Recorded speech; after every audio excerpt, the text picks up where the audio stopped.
All right, can you see that? We can. I will start the timer for 7 minutes whenever you begin. Perfect. All right, cool. Hello everyone. My name is Miles, and tonight, alongside my teammates Lindsay, Max, and Tyler, today we're going to be discussing with you the problem with live sports, and we're going to start with that by meeting Alice. So Alice loves watching her favorite sports, but is bored with the usual commentary, whether this is boring or it's just irritating. My personal annoying commentator that comes to mind is Chris Collinsworth, but I digress. Many people face the same problem, as we found out. 8 out of 10 people who were interviewed say they would like a change of commentary, whether that just be a fresh sound or a different perspective in the commentating of the sport that they desire to watch.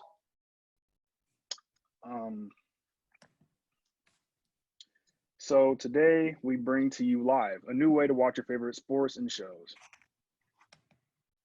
So what is Live? Live is a new audio streaming platform for people who are bored of their, the everyday content that comes with sports. So Live is going to offer a wide variety of new commentators, either if they're going to be comedians or if they're going to be strategic callers for sports, for viewers all around the world to watch in with their favorite show. So here's how Live works. So user will first join our website, and then they'll find within a category if they're either going to watch, or like which sport, if they're going to go watch football or basketball, and then they're going to go find their favorite commentator. So then once they find their favorite commentator, they're going to sync up the audio from the Live software onto their TV, and then they're just going to sit back and enjoy. So a little bit on about how we make money in our business model. We are a freemium business model, which means that all of our basic content is free to the users, or if you prefer, you can subscribe, which is at $5 a month, and you can get things like such as no advertising.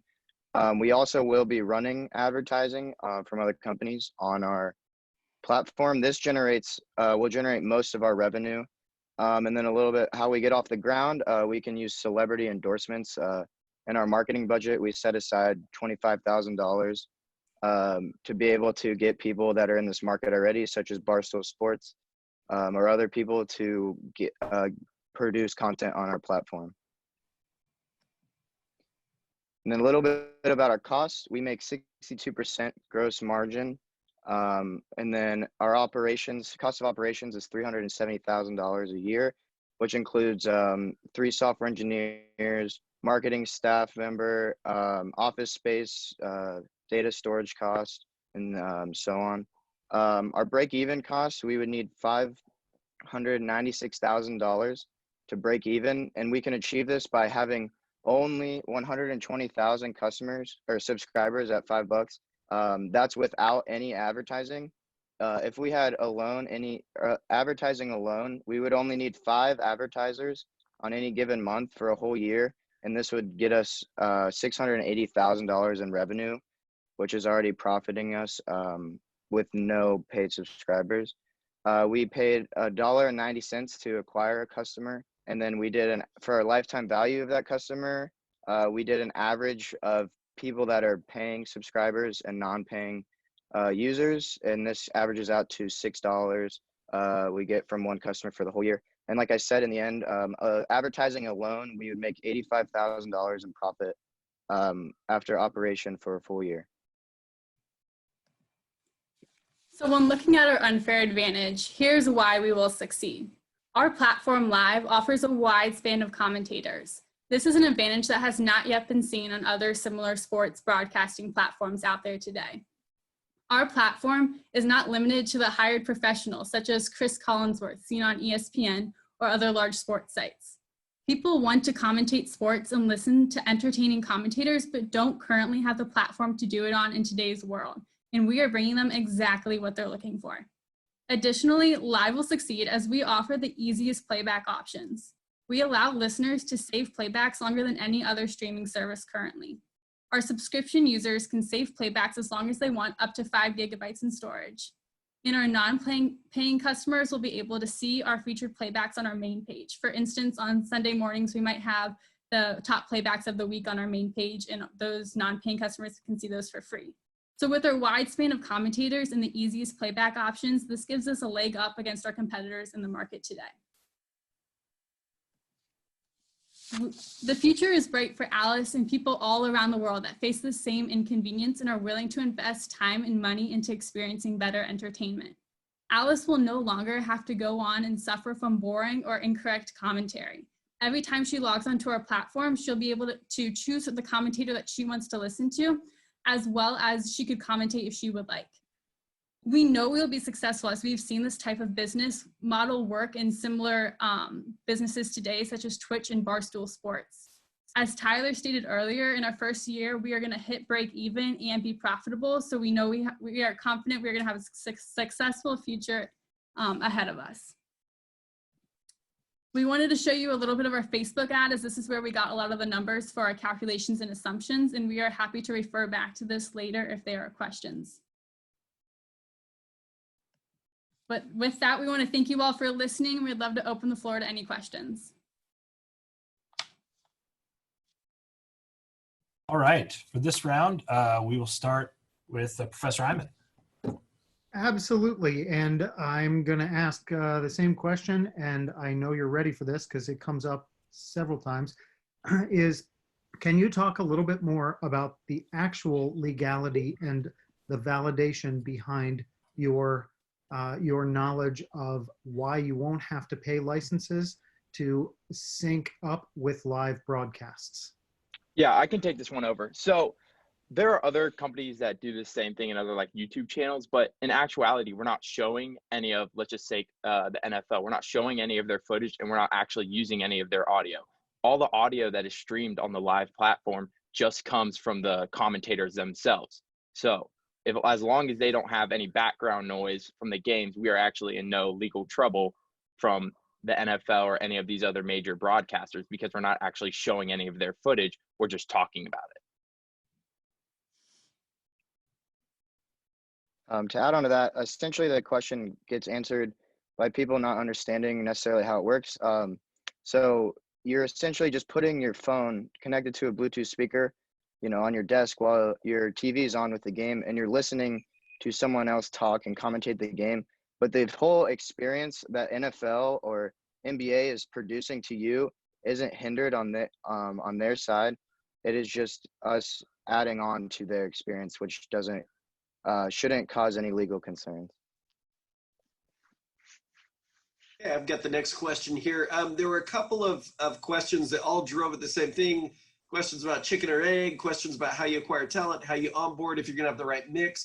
Can you talk a little bit about your thoughts on the balance between commentators and listeners, what you expect that to be, why you expect it to be that way, and how you'll go about solving the chicken and egg problem of, without commentators, listeners are worthless. Without listeners, commentators. So talk about those issues. Right. So like we said, we were putting aside money in our marketing to get that celebrity endorsement for them to be on the app actually commentating a game. This would get just a kickoff that brings people in and they're listening to this. And then the hope is that people would start listening to these celebrities and be like, wow, okay, I can actually do this. Like this is something that maybe I've been interested before. On top of that, they're interested in it, and there's the ability to make profit off of it. So your average Joe could come in and start commentating a game. They get 1,000 listeners, and all of a sudden they have ads running on their stream, and they're able to profit off of it.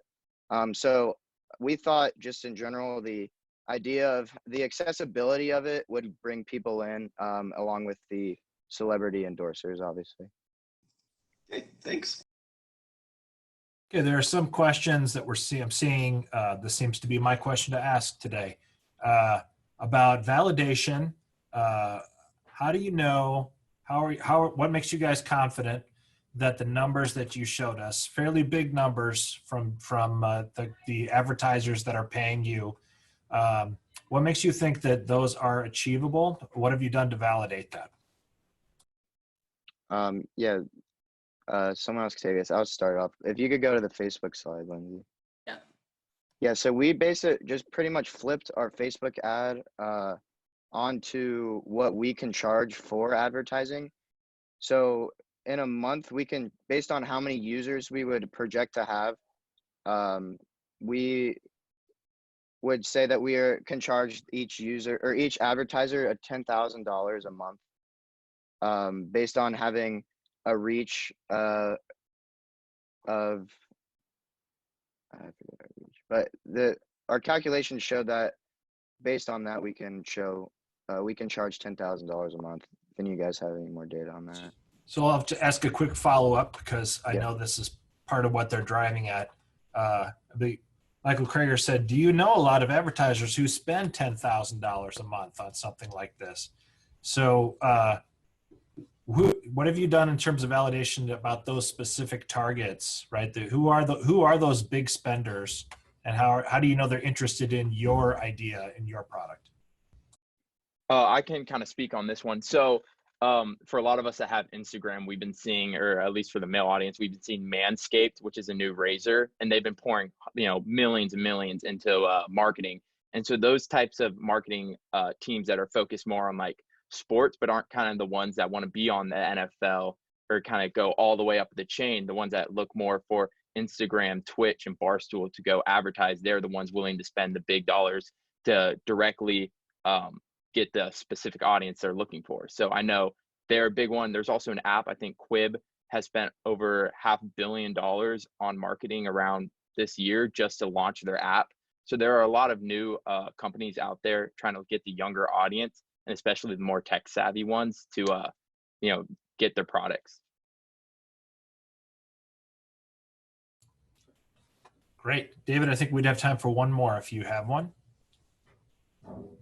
Well, I see. I'm reading through these. There are still issues regarding legality here, and I think this is something that's very real. That I know we've had many conversations about this, but I just want to let's go back through it. Do you have any validation of the legality?